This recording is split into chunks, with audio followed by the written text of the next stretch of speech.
چیزیں حالت احرام میں منع ہو جاتی ہیں، وہ ذرا بہت ہی توجہ طلب بات ہے، وہ میں انشاءاللہ آپ کی خدمت میں عرض کر دیتا ہوں۔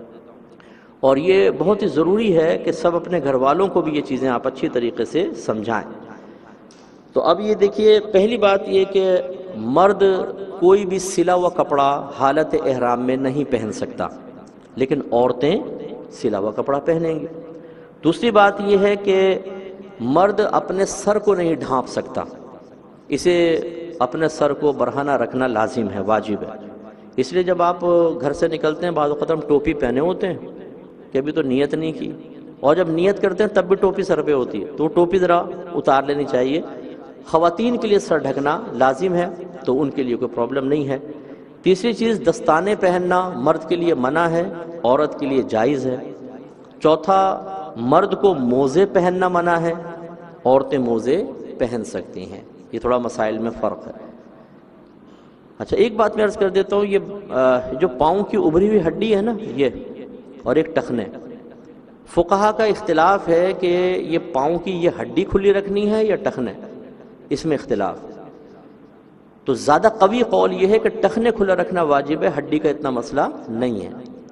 لیکن ہمارے جو محتاط علماء ہیں انہوں نے کہا چونکہ یہ اختلاف ہے اس لیے دونوں ہڈیاں کھلی ہونی چاہیے، اس لیے ایسے جوتے کا انتخاب کیجئے گا کہ جس سے نہ پاؤں کی پشت ڈھکے اور نہ ٹخنے ڈھکیں، اس کے نیچے وہ جوتے ہونے چاہیے، اور مضبوط سی جوتی لیجئے گا تاکہ ٹوٹے نہیں اور گرمی کی وجہ سے وہ پگھلے نہیں۔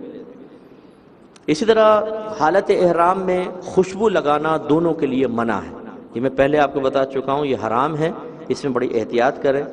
چھٹا، جو خالص خوشبوئیں ہیں جیسے لونگ، الائچی، دار چینی وغیرہ، یہ بغیر پکائے اگر چبا لی تو دم لازم ہو جائے گا۔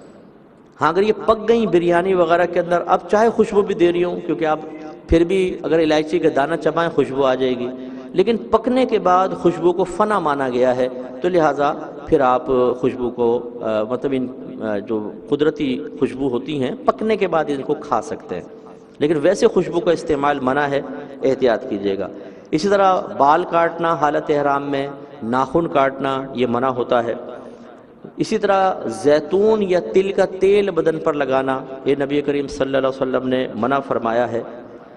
جب میں نے آپ کو سمجھایا تھا حالت احرام سے باہر نکل رہے ہیں تو آپ ایک دوسرے کا حلق کروا سکتے ہیں، لیکن ابھی آپ کے باہر نکلنے کا ٹائم نہیں آیا، کسی اور کا آ گیا، اس نے کہا یار میرا بال کاٹ دو، اس کے بال کاٹ دیے یا اپنے کٹوا لی غلطی سے، تو اس پہ دم لازم آئے گا، یہ گناہ ہے، یہ نہیں کر سکتے ہیں، نہ کسی اور کے کاٹیں گے نہ اپنے۔ لیکن جب آپ حالت احرام سے بالکل باہر نکلنے لگے تو شرعی حکم بدل جائے گا، پھر ایک دوسرے کے بال آپ کاٹ سکتے ہیں، اور جو آپ کی محرم خواتین ہیں ان کے آپ بال کو قصر بھی کروا سکتے ہیں۔